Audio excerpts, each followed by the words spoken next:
오늘의 데일리 뉴스레터에 오신 것을 환영합니다. 1. 현대차 건드린 바이든 큰일 났다. 2. 삼성, TSMC의 전면전 선포. 3. 결국 한국이 승리해 전기차 보조금을 받는다. 한번 진실을 알아봅시다. 바이든 대통령과 미국 백악관의 핵심 인사들이 현대차가 보낸 한 통의 편지에 대해 난리가 났습니다. 이는 미국을 가장 큰 자동차 시장으로 보유하고 있는 만큼 현대차가 미국을 자극하지 않기 위한 우회적인 방법으로 수개월간 바이든 대통령과 백악관 고위 인사들을 설득하려 했으나 변화가 없었기 때문입니다. 이에 현대차는 결국 칼을 빼들었습니다. 놀랍게도 현대차가 보낸 편지에는 바이든 대통령뿐만 아니라 해당 분야의 담당 고위 인사들도 모두 현대차가 원하는 것을 모두 수용할 것이라는 폭탄 발표를 했습니다. 이에 일본의 토요타도 현대차를 따라 같은 내용의 편지를 미국에 보내게 되었습니다. 대망신을 당한 놀라운 사건도 일어났습니다. 현대차 그룹이 칼을 빼들었습니다.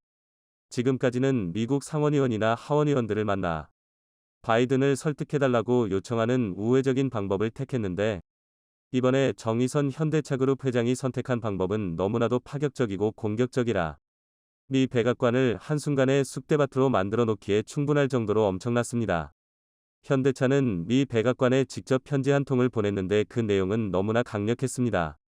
현대차그룹은 북미산 전기차에만 세액공제를 제공하는 친환경 자동차 세액공제에 대해 미국과 자유무역협정 FTA 체결국인 한국에서 조립되는 전기차에 세제 혜택을 부여하지 않는 것은 한미 FTA 내용과 정신 모두에 위배된다 라고 전한 것으로 알려졌습니다. 그러면서 IRA 발표 전 이미 조지아주 전기차 전용 공장 건립 계획이 잡힌 점을 강조하며 법안 발표 이전에 미국 전기차 공장 건설에 대해 구속력 있는 약속을 한 법인에서 제조한 전기차는 북미 조립 요건을 충족한 것으로 간주하거나 유예기간을 허용해야 한다 라고 통보했는데요. 그러면서 현대차는 바이든과 미국 백악관에 애매모호한 용어와 기준들로 기업들을 혼란하게 하고 유리한 대로 해석해 괴롭히지 말고 확실한 기준과 단어들로 다시 개정안을 만들 것을 촉구했습니다. 일각에서는 현대차가 미국 백악관에 보낸 편지에 미국이 한미 FTA를 위반했다 라고 언급한 것은 바이든이 한국차별법을 끝까지 고쳐주지 않는다면 미국을 WTO에 제소할 것임을 시사한 것이라 전했습니다. 한국의 산업통상자원부 장관도 더불어민주당 김한정 의원이 IRA가 한미 FTA나 WTO 규정을 위반했느냐는 질의에 위반 소지가 높고 필요한 경우 WTO 제소 절차를 진행할 것이라고 답하며 현대차가 미국을 WTO에 제소할 경우 전폭적으로 지원하겠다는 의지를 밝혔는데요. 이 장관은 한미 FTA 규정상 문제 제기를 위해서는 한미 FTA나 WTO 절차 중 하나를 선택하도록 돼 있다 라며 두 개를 잘 비교해 봐야지만 WTO로 가면 같은 입장인 일본, EU, 유럽연합 국가들과 공조가 가능한 면은 있다 라고 설명했습니다.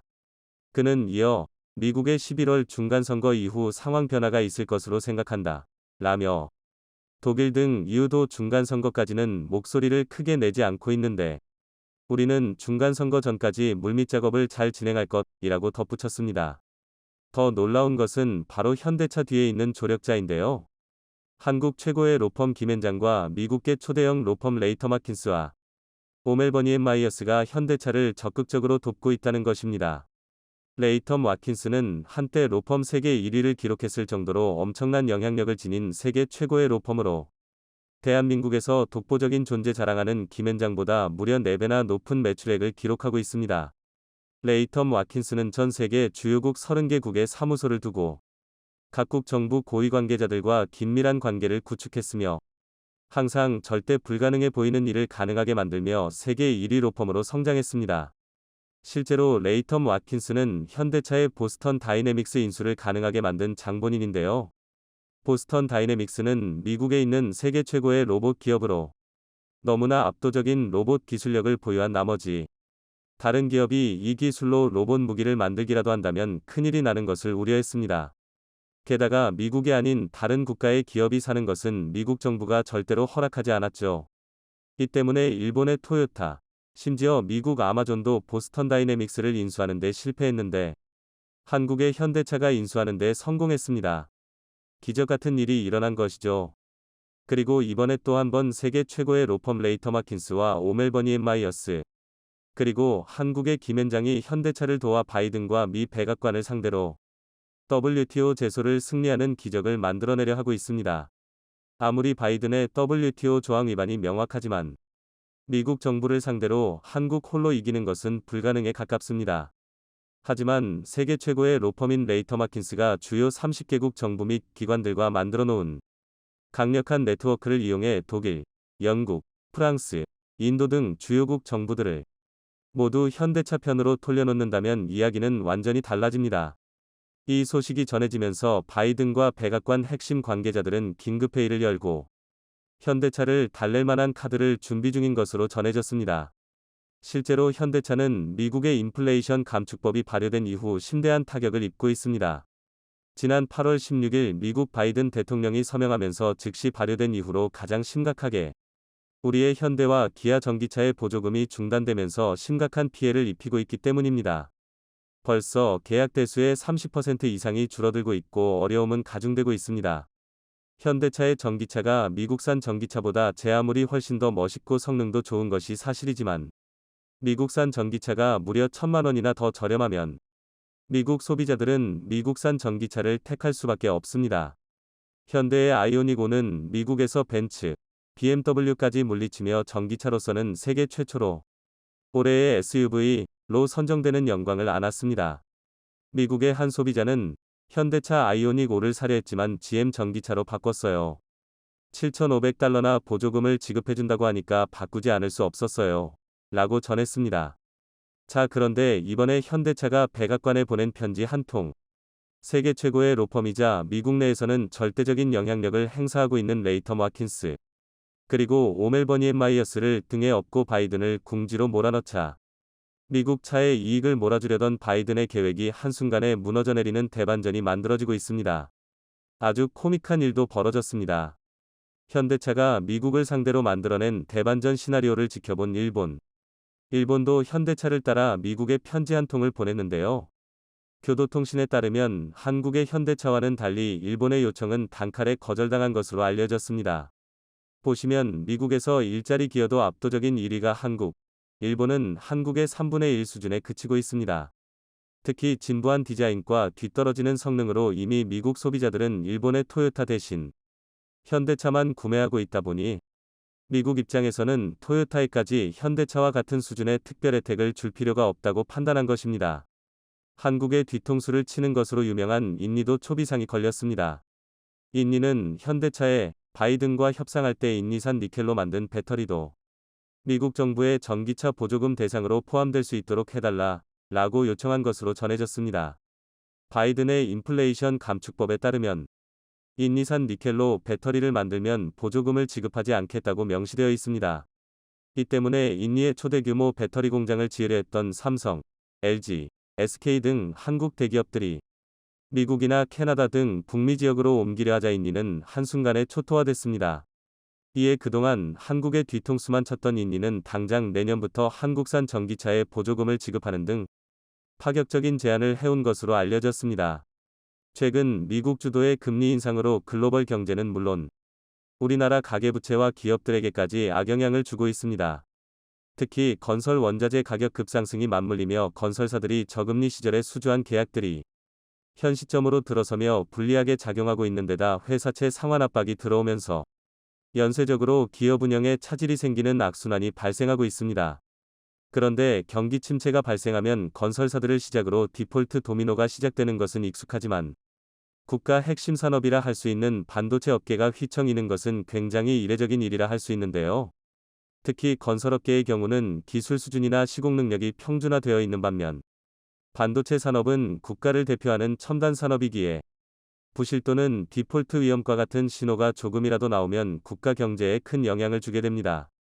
그런데 최근 삼성전자와 글로벌 파운드리 시장에서 치열한 점유율 싸움과 기술력 경쟁을 하고 있는 대만의 TSMC에서 반도체 경기 악화에 따른 현금성 자산의 부족과 향후 투자 감소 등 연이은 악재가 나오면서 삼성에게 파운드리 주도권을 완전히 내주게 될 수도 있다는 관측이 나오고 있습니다. 미국의 명문 터프츠 대학교의 크리스 밀러 경제사학 교수는 영국 파이낸셜 타임즈와의 인터뷰에서 대만 TSMC의 차세대 기술 개발 전환, 특히 3나노로의 전환이 삼성에 비해 6개월가량 뒤처졌으며 TSMC 매출의 절대 다수를 책임지던 미국의 애플에서 3나노 주문량을 최소 40% 내지 50%가량 취소하는 등 VIP 고객사들의 주문량 취소, 오더컷이 잇따르고 있다고 전했습니다. 더욱 불안한 징조는 TSMC의 파운드리 가동률이 지난해에 비해 10%가량 하락하는 등 단기간에 이렇게 급락한 전례가 없었기에 반도체 업계에 적지 않은 충격을 주고 있는데요. 물론 이런 시장 분위기는 TSMC에만 국한된 것이 아니라 같은 업종인 삼성전자에게도 마찬가지이지만 왜 삼성에게 유리한 일이 되었는지, 그리고 삼성이 보유한 천문학적인 현금과 근 10년 만에 다시 시작되는 반도체 치킨 게임이 다시 한번 나타나게 될 상황을 자세히 알아보겠습니. 얼마 전까지만 해도 TSMC 측에선 역대급 실적을 기록했다는 소식이 전해지면서 파운드리 산업의 절대 강자로 군림하는 것이 당연시 되어 왔습니다. TSMC 측에서 발표한 공시에 따르면 올해 3분기 매출은 대략 200억 달러에 순이익은 88억 달러로 지난해에 비해 50% 가까이 늘어난 숫자이지만 그럼에도 불구하고 CAPEX 투자 비용을 줄이겠다는 발표를 했습니다. 기존에 목표한 450억 달러 수준의 투자 지출에서 100억 달러가량 감소한 360억 달러로 투자를 감소한다는 결정인데요. 삼성계 기술 경쟁으로 투자를 아끼지 않겠다던 TSMC가 긴급하게 투자를 줄이고 현금을 확보하려는 이유가 있습니다. 11월 2일자 대만경제일보와 디지타임즈에 따르면 미국의 애플에서 TSMC 3나노 공정이 주문량을 최대 50%가량 취소하면서 내년도 매출과 현금 흐름에 부정적인 영향을 주게 될 것이란 전망이 나오고 있기 때문입니다. 미국의 애플사는 대만 TSMC 매출의 절대 다수를 차지하고 있기에 일각에선 미국이 대만을 버리는 게 아니냐는 우려까지 나오고 있는데요. 이에 반해 삼성은 지난 6월부터 세계 최초 3나노 공정을 완성하고 고객사들에게 납품하고 있지만 TSMC에서는 3나노 공정을 1년씩이나 미루면서 내년 상반기에나 상용화할 수 있다는 관측이 나오고 있는 것도 미국 애플의 오더컷, 주문 취소에 한몫했다는 분석입니다. 이런 분위기는 앞으로 TSMC 경영활동에 매우 큰 영향을 주게 될 수 있는데 TSMC가 확보해둔 현금성 자산의 한계가 드러나고 있기 때문입니다. TSMC 측에서 발표한 재무제표를 확인하면 순수한 현금성 자산은 281억 달러, 우리 돈 39조 원에 육박합니다. 이것도 상당히 많은 것처럼 보이지만 모든 자본은 상대적이기에 TSMC의 최대 경쟁사인 삼성이 얼마나 많은 현금을 확보했는지 확인해봐야 합니다. 삼성전자의 재무제표에 따르면 TSMC의 무려 4배가 넘는 140조 원의 현금을 확보해둔 것으로 드러났는데요. 이는 글로벌 IT 기업에서 뿐만 아니라 전세계 기업을 동들어 놓고 봐도 현금 보유 탑 5안에 드는 것으로 알려져 있습니다. 기업이 가진 현금은 경제위기 상황에서 빛을 발합니다. 앞서 말한 건설사 부도와 디폴트들은 일시적으로 현금 흐름이 막혀도 생길 수 있지만 첨단 기업, 특히 세계 패권을 두고 싸우는 삼성과 TSMC 두 집단의 경우엔 상황이 조금 다르게 적용됩니다. 지난 몇 년간 반도체 업계는 엄청난 호황을 맞이했고 그 중심엔 파운드리 산업에 올인한 TSMC가 있었습니다. 하지만 최대 고객사인 애플이 절반가량 오더컷하며 주문량을 줄이기로 결정하자 경기 침체를 직감한 다른 고객사들도 줄줄이 주문을 줄이려는 움직임이 포착되고 있습니다. 이렇게 되면 작아진 시장을 두고 파운드리 양대 산맥인 삼성과 TSMC가 경쟁을 해야 하는데 최근 3나노 양산을 기점으로 삼성이 TSMC의 기술력을 추월한 것은 물론이고 이제 본격적인 반도체 치킨 게임에 돌입할 것이란 징후가 곳곳에서 포착되고 있기 때문입니다. 파운드리 1위 TSMC가 글로벌 경기 침체를 이유로 엄청난 투자 축소를 예고했지만 삼성전자는 반도체 감산 따윈 하지 않고 공격적인 투자로 파운드리의 10배 이상 투자하겠다고 밝혔습니다. 이런 식의 공격적인 투자로 90년대 말 시작된 1차 치킨 게임에서 세계 2위를 기록하던 독일의 전자업체 키몬타가 파산해 역사 속으로 사라졌고 2010년대 들어서며 시작된 2차 치킨 게임에선 글로벌 3위의 일본 전자업체 엘피다가 파산하며 역사 속으로 사라졌습니다. 전문가들은 이제 대만 TSMC 위 차례가 왔다고 내다보고 있습니다. 독일의 키몬타와 일본의 엘피다도 한때 잘 나가던 시절이 있었고 수십조 원의 현금을 가지고 있었음에도 파산할 수밖에 없었던 이유는 단 한 가지. 순수한 현금 보유량이 삼성보다 부족했기 때문입니다. 대만의 반도체 투자가 주춤하는 사이 삼성전자 측은 한국과 미국의 파운드리 공장 부지 10곳을 확보했다고 밝히면서 2025년엔 2나노 공정, 2027년엔 1.4 나노 공정을 도입하겠다며 대대적인 선언을 했습니다. 투자 금액도 명시했는데요. 기존 파운드리 투자 금액의 10배에 달하는 지금과 같은 경제위기에 상상하기 어려운 공격적인 투자에 나선다는 것입니다. 이를 통해 현재 16%에 불과한 파운드리 점유율을 5년대로 40% 이상 끌어올려 TSMC를 제치고 업계 1위로 도약한다는 계획입니다. 미국발 금리 인상으로 세계적인 경제 위기가 촉발되는 가운데 삼성의 이런 자신감은 어디서 나오는 것일까요? 이미 쌓아둔 140조 원의 현금도 있지만 한 해 평균 50조 원 이상의 순이익을 기록하는 삼성이기에 2024년을 기점으로 순수한 현금만 200조 원을 넘길 것이란 전망이 나오고 있습니다. 삼성전자의 압도적인 현금은 세계에서도 인정받으며 글로벌 신용평가 기관인 무디스에서 삼성전자의 신용등급을 AA2 단계로 책정하고 있습니다. 이는 대한민국 정부와 프랑스 정부의 신용등급과 똑같은 수준이며 AA3 등급인 영국, 대만, 홍콩보다 한 단계 높은 등급입니다. 게다가 A1 등급인 일본, 중국보다는 2단계 높은 등급으로 삼성전자 기업이 얼마나 높은 신용도를 가지고 있는지 알 수 있는 지표입니다. 그런데 더욱 놀라운 점은 과거 한국 전자업체와의 경쟁에서 밀려 완전히 도태되었다가 최근 들어 다시 살아난 일본의 전자업계가 확보한 모든 순수한 현금을 합쳐도 삼성전자의 20%에 불과할 정도라고 하는데요. 파나소닉, 도시바, 소니, 히타치 등 일본의 모든 전자업계가 확보한 순수 현금은 29조 원에 불과합니다. 대만 TSMC가 가지고 있는 39조 원보다 10조 원이나 모자른 것으로 90년대 세계 1위를 호령하던 일본의 전자산업이 얼마나 뒤처졌는지 알 수 있는 대목입니다. 1. 2차 반도체 치킨 게임으로 파산한 독일과 일본은 삼성전자의 이 같은 행보에 혀를 내두르고 있습니다. 이번엔 대만 TSMC가 자신들과 같은 처지에 놓일 것이기 때문인데요. 해외 매체에서는 삼성의 기형적인 현금 보유량을 두고 삼성은 지금과 같은 경제위기만을 기다려왔을 것이란 표현까지 하고 있습니다.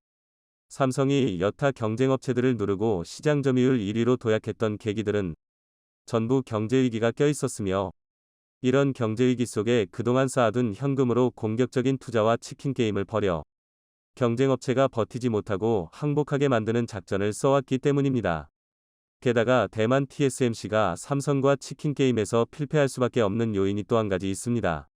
물론 TSMC가 가진 현금 자산은 39조 원이고 삼성전자의 현금 자산은 140조 원부터 비교가 안 되는데 양사의 사업 구조 자체가 다르다는 것입니다. TSMC는 오직 파운드리 100%만 다루는 반면 삼성전자는 파운드리부터 메모리 반도체 그리고 종합 반도체 설계와 모바일 부문까지 종합적인 반도체 회사로 모든 것을 다 할 수 있습니다. 즉 어느 한 곳에서 위기가 생겨도 다른 쪽에서 충분한 만회가 가능한 구조인데요. 파운드리 산업에 100% 올인한 TSMC의 경우는 반도체 경기가 호황이 아닐 경우 다른 사업 분야에서 손실을 채울 수도 없고 고스란히 매출 감소를 맞이해야 합니다. 반면 삼성은 파운드리 경기가 좋지 않다면 모바일이나 D랩 등 메모리 반도체 분야도 있고 다양한 사업 분야를 동해 위기 관리가 가능한 데다 종합 반도체 회사로서 원가 절감과 안정적인 재고 관리에 특화되어 있습니다. 예를 들어 주문량이 줄은 파운드리 분야에서 사용하던 반도체용 소재 장비 부품 등이 D랩과 같은 메모리 반도체에서 일부 호환되는 것이 있기에 다각도에서 위기관리가 가능하다는 것입니다.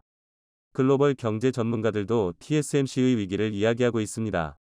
파운드리에 올인하면서 회사를 키울 수 있었지만 스스로 자체적인 설계 없이 매출을 일으킬 수 있는 수단이 없기 때문에 지금 같은 상황에서 파운드리 올인은 TSMC의 경영 상황을 발목 잡을 것이란 진단입니다. 앞서 말한 미국 터프츠 대학교 크리스 밀러 교수가 주장한 내용의 핵심도 이와 동일합니다. 삼성보다 20년 먼저 파운드리에 진입한 TSMC의 호황기는 이제 끝나고 있고 파운드리에 뛰어든 지 5년 차인 삼성전자가 이미 TSMC의 기술력을 6개월 이상 추월했으며 지금 같은 속도면 2나노와 1나노에서도 삼성전자 기술력에게 밀리면서 TSMC의 강점이 모두 사라지게 될 것이라는 것입니다. 역사적으로 삼성전자가 경쟁업체를 한계까지 몰아갔던 적은 두 가지 공통점이 있습니다. 경쟁업체의 기술력이 삼성보다 뒤처질 때, 그리고 경쟁업체가 가진 현금이 삼성보다 적을 때 현재의 TSMC는 이 두 가지 조건을 모두 만족합니다. 독일과 일본의 반도체 신화가 삼성과의 치킨 게임으로 무너진 것처럼 대만의 파운드리 신화 역시 삼성과의 치킨 게임으로 무너지게 될지 전 세계 반도체 업계가 주목하고 있습니다. 이번 소식에 시청자 여러분들은 어떻게 생각하시나요? 어제 영상에서 일본은 지진 때문에 반도체 공장은 좋지 않다고 지적하신 분이 있었는데 맞습니다. 그 지진 때문에 일본은 사실 최첨단 반도체 공장을 짓기에 최적의 위치가 아니라는 평가를 받습니다. 키오시아 같은 일본 반도체 기업의 생산 라인은 지진 때문에 멈추곤 했습니다. 지난 3월 진도 7.6 규모 지진 때문에 키오시아 최첨단 낸드 플래시 생산 라인에 오염이 발생한 게 최근 사례입니다. 대만도 지진에서 자유스럽지 못한 지역이라 TSMC가 일본 요청을 초기 거부한 것은 지진에 관한 문제도 포함되어 있습니다. 경제성 문제도 있었고 생산 단가 등 이 세 가지가 발목을 잡았던 것인데 여기서 TSMC가 간과한 것이 뭐냐면 유노가미 소장이 지적한 기술자 문제입니다. 그리고 또 하나 꺼낸다면 반도체 제조를 위해선 공장과 인력만 확보되면 되는 게 아닌 용수, 전기, 재료나 소재의 중개기지 등의 인프라가 필요한데 유노가미 소장은 현재로선 이 같은 인프라 전체를 조망하는 일본 정부의 전략이 부족하다고 지적한 내용도 있습니다. 일본과 달리 미국은 반도체 지원급으로 총 520억 달러, 약 68조 원 규모인데 이 보조급에 반도체 생산을 위한 인프라 조성비도 포함되어 있습니다. 68조 원에서 각 반도체 기업들에 나누어 주는 것이 아니라 약 3,540조 정도가 공장 건설 보조금이고 나머지는 관리 및 인프라 조성에 사용할 비용입니다. 어떻게 보면 반도체 기업들의 돌아갈 파이가 크게 줄어드는 것이나 마찬가지입니다. 한국 기업들이나 대만 기업들의 투자급에 비하면 별것 아닌 보조급입니다. 미국에서는 파격적인 혜택이라고 하지만 국내 업계에선 공장 건립에 천문학적 비용이 투입되는 접과 를가 등을 고려하면 부족한 보조급이라고 지적합니다. 외신 등에 따르면 미국 반도체 기업인 인텔은 미국 기업이라는 첩을 내세워 120억 달러 보조금을 원하고 있고 마이크론도 그동안 투자권을 꺼내지 않고 있다가 반도체 지원급 얘기가 나오자 2030년까지 400억 달러, 약 52조 원을 투자해 새 반도체 공장을 짓겠다고 밝히것은 보조금을 겨냥한 계획이라는 얘기도 나옵니다. 그만큼 자국 기업 위주로 보조급이 편성될 수 있다는 우려가 있습니다. 법안에는 미국 내 반도체 시설 건립 지원 390억 달러, 연구 및 노동력 개발 110억 달러, 국방 관련 반도체 제조 20억 달러 등 520억 달러를 지원하는 내용이 담겼고 또 반도체 관련 투자 기업에 25%의 투자세 공제도 지원한다고 하자 그동안 잠잠하던 미국 기업들이 너도 나도 대규모 투자 계획을 속속 밝히면서 보조급 확보 경쟁에 나서며 치열한 로비전에 들어간 상황입니다. 미국은 로비에 의해서 정책이 바뀔 수 있는 나라입니다. 그 좋은 예가 어제 들어온 현기 전기차도 미국에서 리스 같은 상업용으로 판매되면 보조급 혜택을 받을 수 있게 됐다는 소식입니다. 한국에서 시행하고 있는 자동차 리스 제도와 거의 비슷합니다.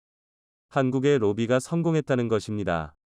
미 재무부는 29일, 한국 30일, 납세자가 직접 사용하거나 리스하기 위해 취득한 자동차를 포함시키며 리스 전기차도 친환경 상용차에 지급되는 7,500달러, 약 965만 원 보조급 대상에 포함된다고 밝혔습니다. 통상 트럭, 버스 같은 상용차 범위의 리스나 렌터카, 승차 공유 차량을 포함시켜달라는 정부 및 현대차 기아의 요구를 수용한 것으로 풀이됩니다. 따라서 보조금을 받을 수 있는 물꼬가 트이면서 최악의 상황을 면하게 됐다며 환영했습니다. 또 재무부는 백서에서 한국 측 요구인 모든 광를 및 부품 가격을 기준으로 보조금 대상 배터리 광를 및 부품 비중을 산정할 가능성에 대해서도 긍정적으로 검토하고 있다고 밝혔습니다. 한국을 직접 겨냥해 노골적으로 한국의 요구를 들어주면 안 된다고 강하게 주장했던 민주당 상원의원 조 맨친을 무색하게 한 것입니다. 이는 맨친 의원의 향후 정치적 입지를 약화시킨다는 분석도 있습니다. 이에 대해 로이터 통신은 이번 발표는 한국의 요구가 적용된 일부 자동차 기업의 승리, 라고 평가했고, 월스트리트 저널 WSJ 도 미국이 통맹을 달래기 위한 움직임에 나섰다 고 분석했습니다. 이게미 행정부를 움직이는 로비의 힘입니다. 제가 이 부분을 언급한 것은 애플의 로비에 의한 힘 때문입니다. 이 부분은 나중에 다시 설명하겠습니다. 미국이나 유럽 기업이 중국이나 아시아 지역에서 생산을 하려고 하는 이유는 단 하나, 생산 단가 때문입니다. 물건을 싸게 만들어야 경쟁력이 생기는데 자국 내에서 비싸게 만들면 판매가 수월하겠습니까? 일전에 말씀드렸지만 TSMC가 대만을 고집했던 이유가 생산 단가 때문입니다. 기술진이 미국이나 일본에 파견 나가서 생활하는 비용도 물가도 모두 다 높습니다. 특히 인건비는 2배 이상입니다. 당연히 경쟁력에서 밀릴 수밖에 없습니다. 현재 LG 에너지솔루션의 미국 배터리 공장에서 결성된 워런 공장 노조는 첫 입단협에서 현재 시간당 $10, 약 12,680원 종반에서 $20, 약 25,360원 종반 수준인 노동자 임금을 시간당 $32, 약 4만원 수준으로 올리는 방안을 요구하고 있는 것으로 알려져 있는데 이는 미국 자동차 부품업계 최고 수준입니다. 또 이번 노사 협상 결과에 따라 미국 테네시주와 미시간주 등에서 가동을 시작할 다른 공장 임금에도 영향을 줄 수밖에 없고, 이런 인건비는 배터리 가격 경쟁력 하락으로 이어질 수 있습니다. LG 엔슬은 인력 채용에서 어려워하고 있는 와중인데 노조가 업계 최고 수준의 시급을 요구한 것은 이런 분위기를 알고 있고, 미국 인플레이션 감축법에 따라 미국에서 생산할 수밖에 없다는 약점을 알고 협상안을 꺼낸 의도라고 생각됩니다. 한국 1급 수준에서 최대 3배를 달라고 하는 겁니다. 따라서 주정부가 주는 인센티브에만 관심을 가질 것이 아니라 지역 및 노조의 분위기를 사전에 파악했어야 한다는 게 업계의 지적입니다. 조지아주에 있는 현대 자동차 공장의 경우 초기 설립 때 그 지역은 쓰러져가는 소도시였습니다.